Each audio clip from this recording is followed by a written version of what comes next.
আসসালামু আলাইকুম রহমতুল্লাহ।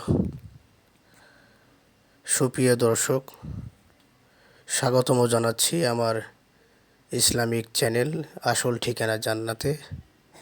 আজকে আমি যে টপিকটি নিয়ে আসছি, পবিত্র কোরআনে মৌমাছির বর্ণনায় যা শেখা যায়।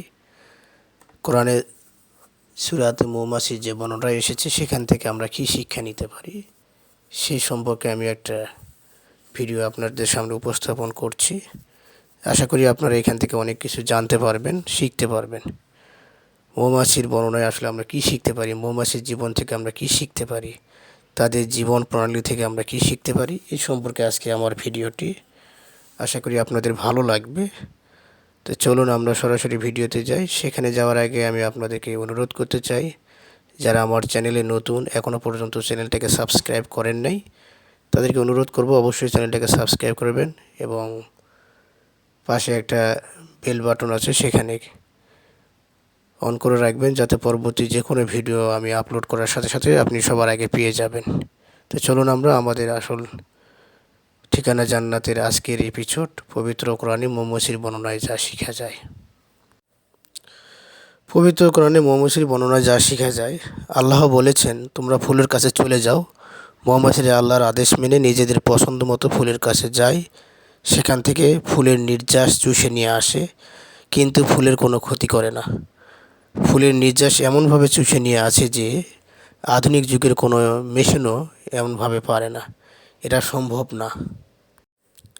কিন্তু আল্লাহর ক্ষুদ্র প্রাণীটির মধ্যে যে শক্তি দিয়েছেন, যারা ওখানে গিয়ে মধু সংগ্রহ করে নিয়ে আসে, যা মৌমাছির পেটে যাওয়ার পর মধু হয়ে যায়।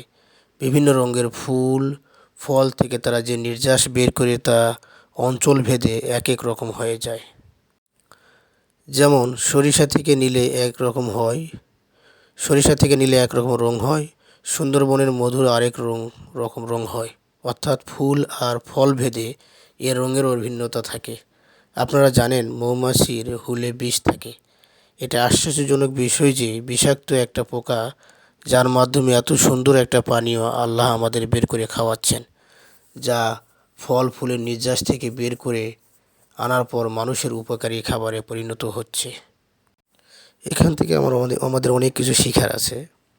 সামান্য ক্ষুদ্র একটা প্রাণী যার হুলে বিষ রয়েছে, এই প্রাণীটি কত যত্ন সহকারে আল্লাহর হুকুম মেনে তারা মধু সংগ্রহ করছে। শুধু তাই নয়, তারা এরকমও আসছে যে একজন মৌমাছি 8 থেকে 10 কিলোমিটার পর্যন্ত রাস্তা তারা অতিক্রম করে মৌমাছি মধু সংগ্রহ করে এবং আল্লাহর দেওয়ার রাস্তায়, নির্দেশনার রাস্তায় আবার তারা নিজেরা ফিরে আসতে পারে। তো ভাই, এখান থেকে আমাদের মুসলমান হিসাবে অনেক কিছু শিক্ষা নেওয়ার আছে। আমরা এই ছোট প্রাণী থেকে অনেক কিছু শিখতে পারি। আজকে এই পর্যন্তই। পরবর্তী ভিডিওর জন্য অপেক্ষা করুন। আরও সুন্দর ভিডিও পাওয়ার জন্য আমার চ্যানেলের সাথে থাকুন। ধন্যবাদ সবাইকে। সবাই ভালো থাকবেন। আসসালামু আলাইকুম রহমতুল্লাহ।